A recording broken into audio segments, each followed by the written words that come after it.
Hi guys, Professor Romero here. Today I'm going to talk to you about how to master topic sentences and paragraphs. But before I get started, I have a couple of disclaimers.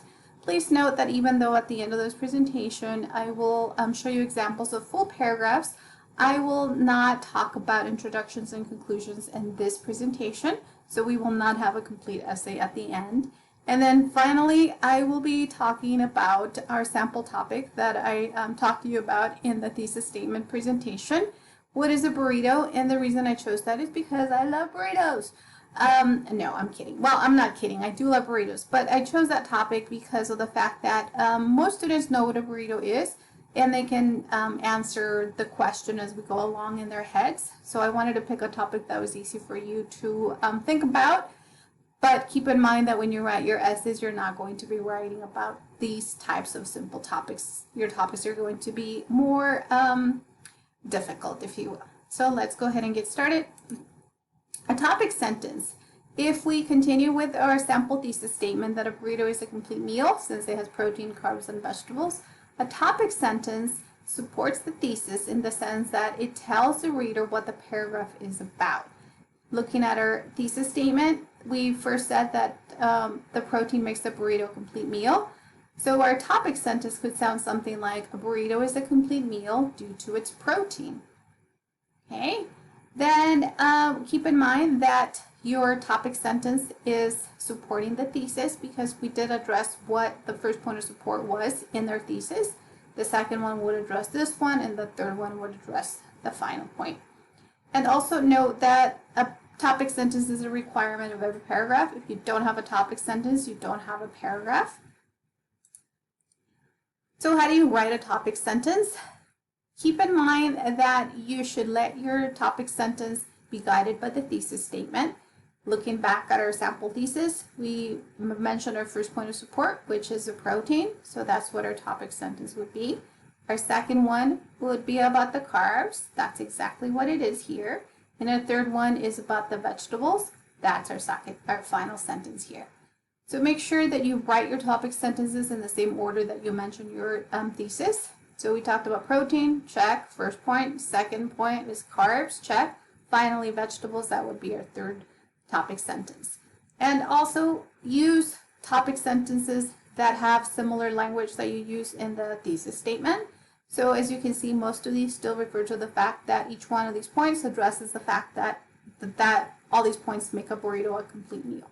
So once again, make sure that you ask yourself as you read this, as you write your topic sentence, is it a complete sentence? It has to be a complete sentence. Does it address the thesis statement? Does it follow the same order of points in the thesis statement? So in other words, don't talk about carbs first because that was the second point. Don't talk about vegetables first. That was the third point. Keep the same order in your topic sentences as stated in your thesis statement. And then finally, include similar language as in the thesis, which we did in the previous slide. Let's move on to talk about paragraphs. The official definition of a paragraph is that it's a group of sentences or a single sentence that forms a unit. Some of you might be thinking a single sentence, that can be the case. It can be the case in the sense that if you're writing a poem, you could have a one-sentence paragraph. If you're writing a journal article or newspaper article, those are usually pretty brief, so you just have one sentence that forms a paragraph. But more importantly, a paragraph is a group of sentences or a sentence that develops an idea. And paragraphs are the building blocks of essays. What a paragraph is not is a specific number of sentences. I always get students who ask me, so 5 sentences is all I need to write from a paragraph, right? I don't know who came up with this crazy number. I think that's more of a high school guideline. But keep in mind that even though there's no specific number of sentences in a paragraph, for a college essay, typically your paragraphs are going to be at least 9 sentences. Of course, once you write your research paper, your paragraphs are going to be a lot longer than 9 sentences, but 9 is considered a decent number. The reason why the length varies is because depending on what it is that you're writing, the media that you're writing, if you're writing an article, it could be a very brief article. Therefore, your topic sentences and your paragraphs are going to be very brief. If you're writing a poem, same thing, paragraph is going to be extremely short. Whereas if you're writing academic journals, your paragraphs are going to be quite lengthy, and the same as your essays. So don't get stuck on this. I have to write just 5 sentences. No, you certainly need to write more than that at this level. The elements of a paragraph needs to have at least 3 points of support, right? Because it's developing an idea, it's still continuing to develop the thesis statement. So you need to give me 3 reasons to support that idea. And each one of those points needs to have 2 examples. I will illustrate that in 3 paragraphs. So you notice that everything is color-coded. I use the brighter green, that is the topic sentence. So going back to our thesis, we talked about the fact that the complete meal, our burrito is a complete meal because of the protein. That is our topic sentence in green.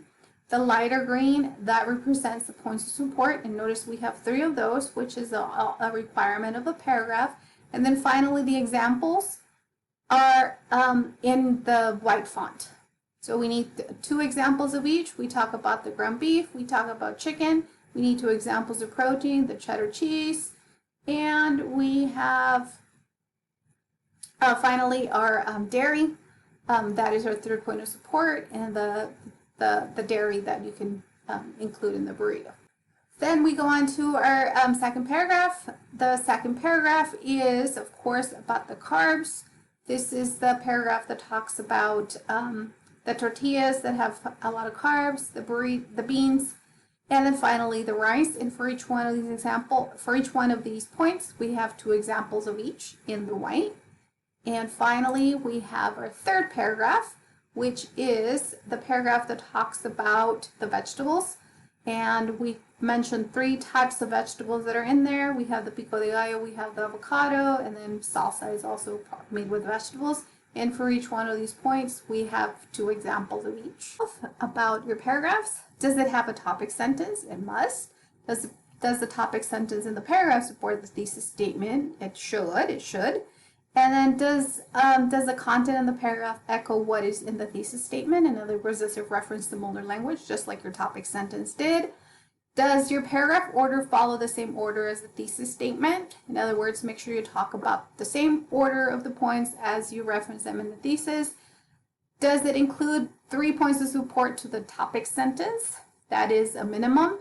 And then does it include at least 2 examples of each point of support? If you can answer yes to each one of these questions and do that in your essay, you will get a good grade on your paper. That is all for now. Bye.